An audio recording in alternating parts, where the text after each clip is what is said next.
right, we're feeling a little lighter and a little heavier at the same time as we're heading back to Puerto Vallarta from Bucerías. Where we got the signatures done. Oh my gosh, we'll tell you about that in a moment. Yeah.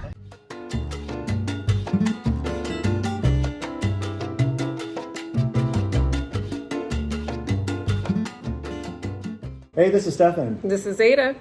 Welcome to Living Simply in Mexico. Today we're going to talk about our house buying process on Casa del Arroyo. Don't consider this video as a how-to, it's not, but here are just some basic things that we went through, and consider this input if you're looking to, or you'd like to learn about the house buying process in Mexico. The first is, obviously you go around and look at houses and you see houses. The first thing is you have to set up appointments here. There's not really any open houses in Puerto Vallarta. We found that out on our first house. And so we set an appointment, we liked the house, and then after several viewings, we put down an offer. Originally, this house was for sale by owner. And she later listed it. We actually reached out to her when it was for sale by owner. We would have still gone and used our same buyer's agent. Yes. I really highly recommend you do that, because that agent at Tropicasa, they had a fantastic legal team. Support system. Yeah, that just resources to help you. I can't imagine trying to do this on our own. I think it would have been a lot more stressful. Now, what's interesting here is you can go back and forth on an offer, and I believe in the U.S., if I remember, you write a check and you submit that with your offer, assuming they'll accept. It was all verbal up until that point where you signed the offer, and after that, it's really when you start putting money in escrow that's when it becomes very real. Before we even put money in escrow, when we put our initial offer that was accepted. Then at that point in time, we came down here again, and that's when we could actually come down with a home inspector. They went through the house. We just want to make sure that, foundation's strong. They're looking at the big chunks. I think the biggest one that we found was they said the tanks were okay. Our gas tanks on our roof. Our gas tanks on the roof. And one showed empty, the other showed like 10%.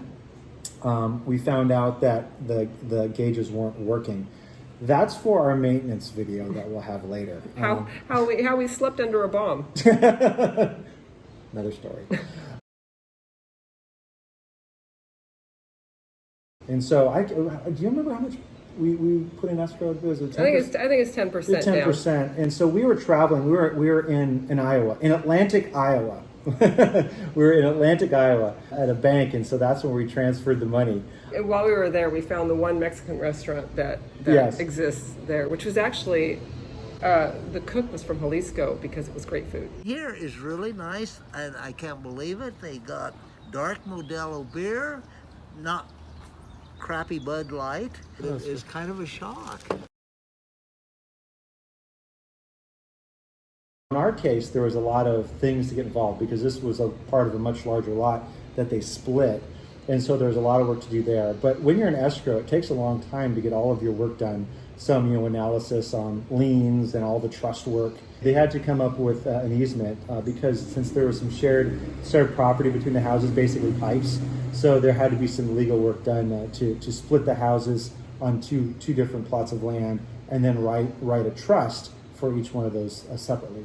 Yeah, there was already an existing trust because this was already owned by by a foreigner.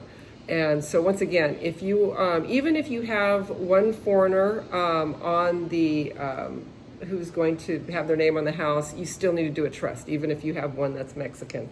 So just kind of point of note. And so we did this as a trust. Right. From that point, then I think 10 days before, I think it was less for us, but roughly 10 days before close, you transfer all the money into escrow. And that's when things get really real. We then came to Puerto Vallarta. We looked at the house, kind of a walkthrough prior to the actual buying of it. All right. All right. Well, so today we are doing our final walkthrough before we do the big purchase. Exactly. And the funny thing is I don't even know what we're looking at. Just make sure it's still there the way it was. So. Well, they did do. There were because because of this was a little bit not so simple. A little more complex because there was a splitting of the property. They did some renovations to adjust for that. Yeah. So we haven't seen that. Like, we didn't get a chance to see that before. Yeah. They basically, to save us time for when we go into signing tomorrow, they basically said, you're going to meet with them and go through it. And it took her about an hour and a half to go through that entire document. 50 pages. Shout out to Jessica at Tropicasa Realty, the lawyer there that really helped us through that process. She was really good and patient with us because we had a lot of questions, of course, since this is a kind of a big deal. Yep. It's kind of crazy to just wire money in escrow and sign a bunch of paperwork in a foreign language and get it all done and hope it all works out. So hoping for the best. It's a leap of faith, right? So always nervous at this point in time. You think, Ada? I think we're going to have a lot of work. You think? This is it's pretty amazing.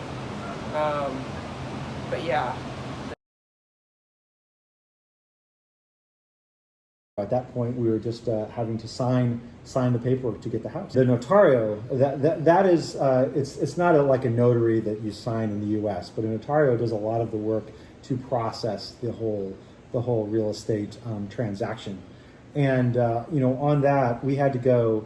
It wasn't in Puerto Vallarta because you can choose which notario to go to, and it was agreed upon that we went to Bucerías. So we drove all the way to Bucerías in order to sit with the notario to sign the paperwork to actually then officially own the house. We are currently en route to do our signing, although we're a little bumper to bumper here. So we're late because I forgot my phone. Yeah, Stefan forgot his phone, so we hope that we'll still end up with the house. Luckily, we have our trusty twofer realtor,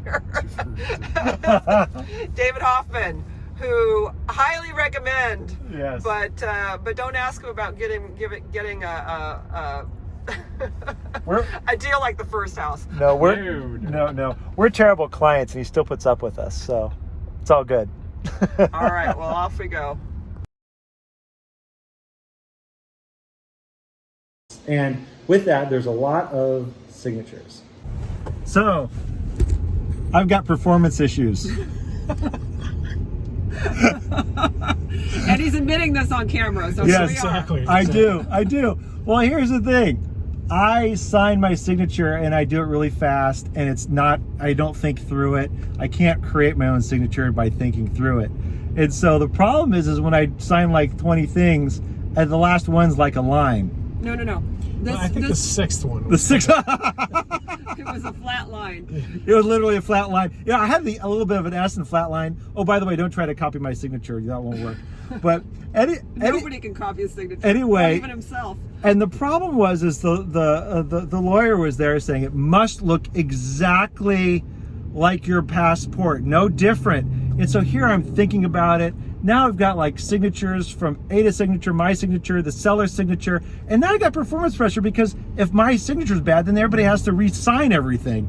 So anyway, I gave him a little tip. So actually, while we were there, I gave a little physical therapy tip, but nobody took it. Well, no. Actually, although David might actually want to watch it in action at some time. I'll put that on my YouTube video. Nice. That's a good idea. That'll have to go. I will make a video on Make a video on how to put it on my Be Well, Stay Well. So point from today, it's what you know about me is I cannot sign my signature 20 times in a row the same way. So we're excited. I'm excited to be done. Yep.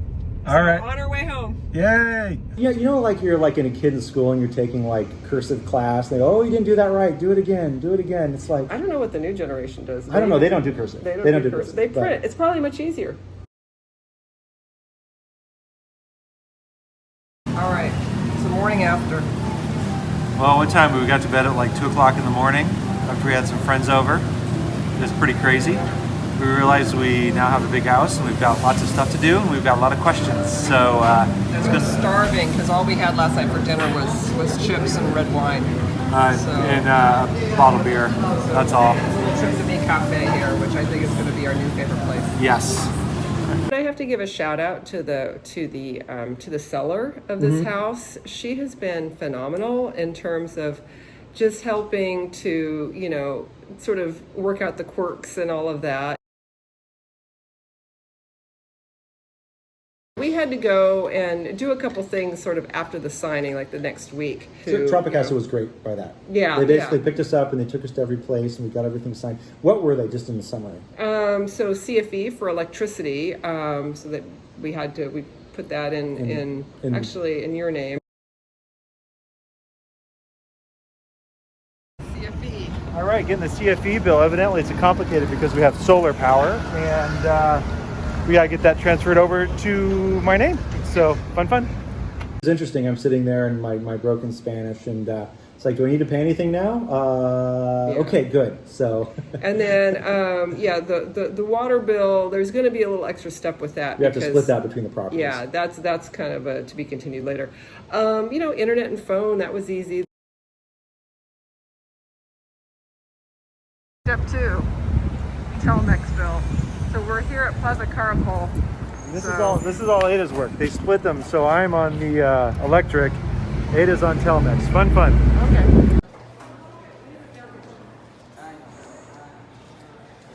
Okay, I will let you be here. Yes. Enjoy your time at Telmex. Yeah, currently. Well, this time around, we're going to actually have a telephone number, which we don't have at our other house, the landline. And then, yeah, we're just getting our internet name transferred. So that's it. I'm not convinced that it's going to work. No? What's going to work? Well, I don't know. I hope so. I have another account with Telmex.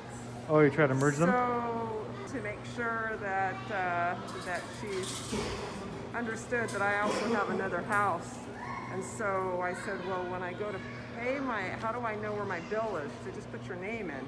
Uh-huh. But it's like, will my other one come up? And she's like, it should all come up on the same account. So we'll see. All right. I don't know. I'm not convinced. But. Okay. Utility, that took like 2 hours of our time to get everything all So set. if we were to do it ourselves, oh my goodness. It would have been a bit you know, A little daunting. But at any rate, once again, another reason to have somebody trusted that can help represent you. Mm-hmm. All right, you guys, lots to come. Yes, we've already made some really interesting recordings about maintenance and about plants and about, you know, all kinds of things I want to go to here. But we've had some interesting stories already just from the maintenance side. And so there's going to be a whole lot of recording on house upkeep and what we're doing and all that going forward. So hope you know, like and subscribe if you like. You know, if you're in town or whatnot, you know, just put a comment there. You know, maybe we'll have a get together some point. Who knows? But thank you very much for continuing to watch our videos.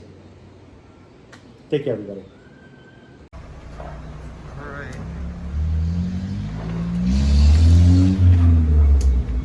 Done.